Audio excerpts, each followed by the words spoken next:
அஸ்ஸலாமு அலைக்கும் வரஹ்மத்துல்லாஹி வபரகாத்துஹு. அஊது பில்லாஹி மினஷ்-ஷைத்தானிர் ரஜீம். பிஸ்மில்லாஹிர் ரஹ்மானிர் ரஹீம். இன்றைக்கி நம்ம பார்க்க போகிற தலைப்பு ஈமான்.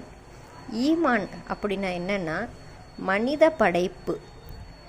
மனித படைப்பு அல்லாஹ்வுடைய படைப்புகளில் ஆக உயர்ந்த படைப்பாகும்.